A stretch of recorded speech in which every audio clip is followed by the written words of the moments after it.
Happy New Year to you, sir. Thank you so much for joining the Fox News Channel All-American New Year. We're live in Times Square. Wish you could be here as well, but we know you're in Washington, D.C. America wants to know, Mr. President, what are your plans here tonight on New Year's Eve?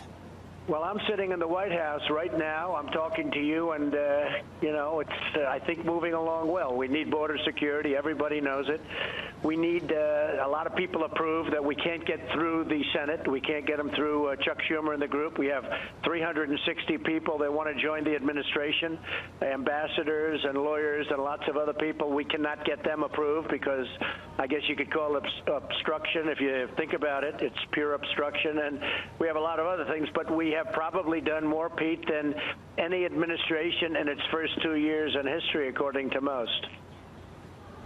And we want to get to looking back a little at 2018, but let me stay on the topic of that shutdown, Mr. President. You stayed in Washington, D.C. through Christmas, through New Year's. We've seen Nancy Pelosi in Hawaii, Democrats not willing to come back. A lot of your supporters, to be honest, Mr. President, are hoping that you will stand firm on that $5 billion mark or something big for the wall. Are you willing to continue the shutdown if that money does not come?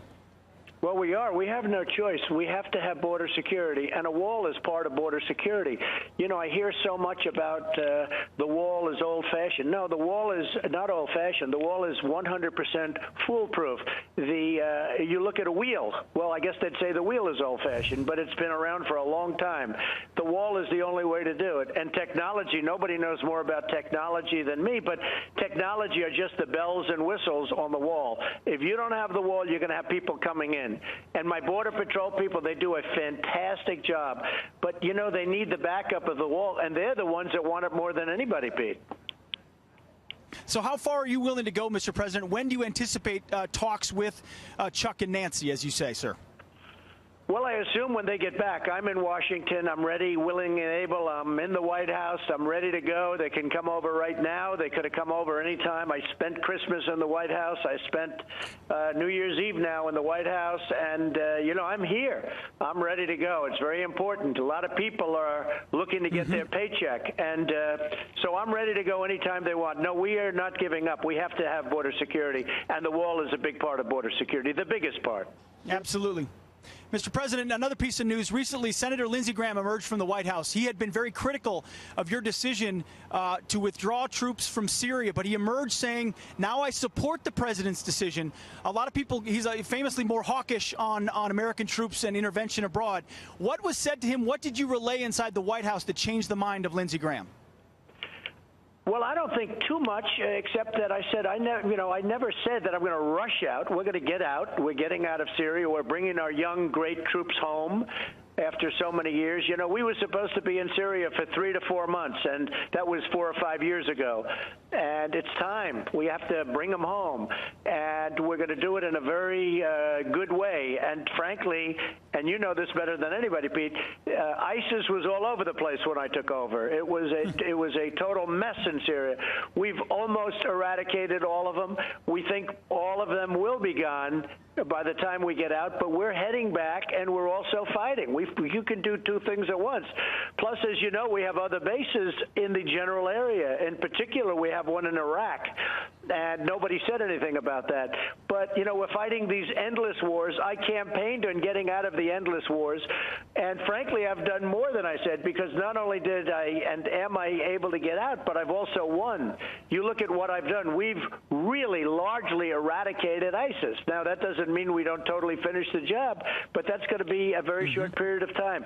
We have to bring our troops back home. It's time.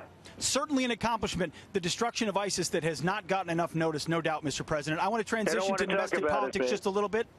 They really don't. They really don't. And if Lindsey Graham's on board with a plan like that, that's a good sign. I want to transition to presidential politics. Everyone thought 2019 would be the year that Democrats come on to try to win the primary to take you on in 2020, sir. It turns out one of them jumped the gun. Just news recently that Elizabeth Warren, one of your favorite senators, will be announcing an exploratory committee. Your reaction to your first opponent on the Democratic side, Mr. President?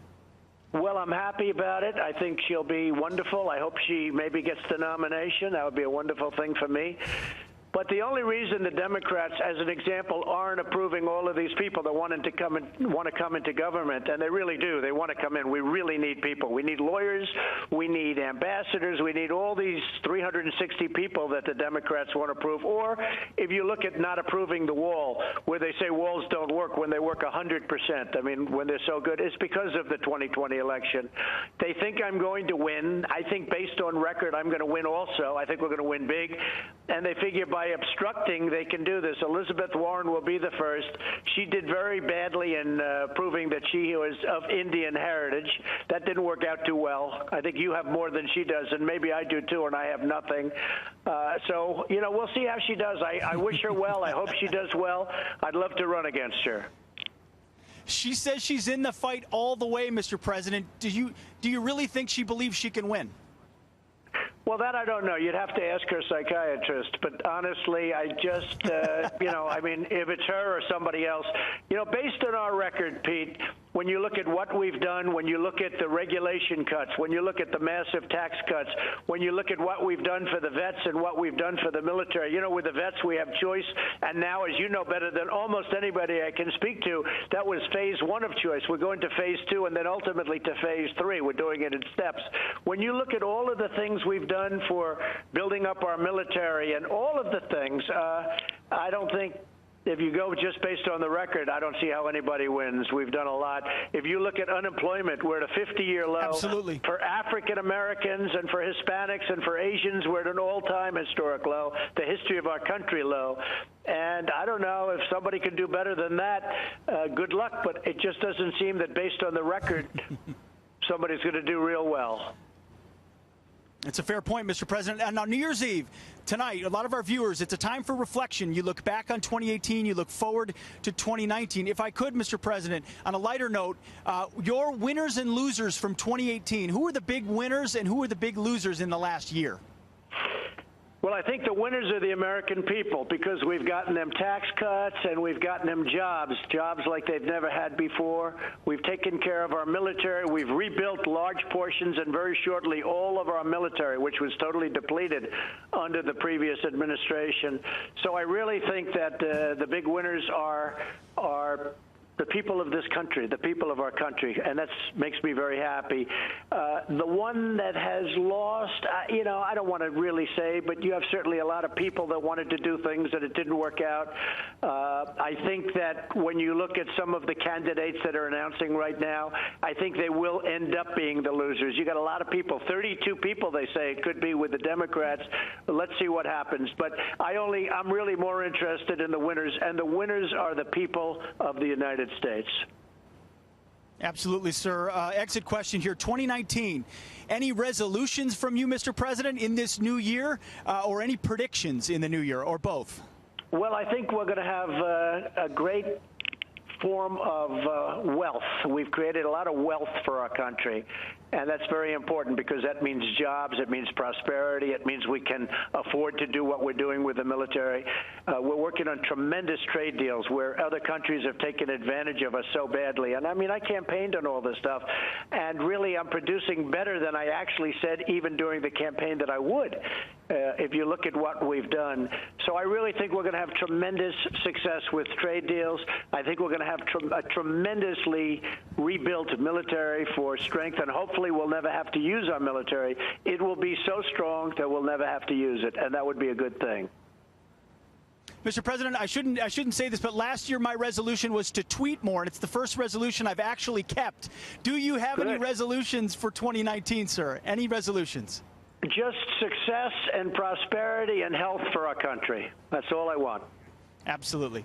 Well, Mr. President, thank you so much for joining us. I do have to say my co-host Kennedy wanted to say thank you, and she loves the tax cuts, as do so many Americans. So thank you, Mr. President, for joining us, and have a terrific. She's terrific. Have a great New Year's in Washington, D.C., and we hope to see you soon in the new year. Thank you, sir. Thank you very much. I really appreciate it, Pete. Have a great year. Thank you, Take care. Pete. You too, sir. You too, sir. Thank you. Thank you.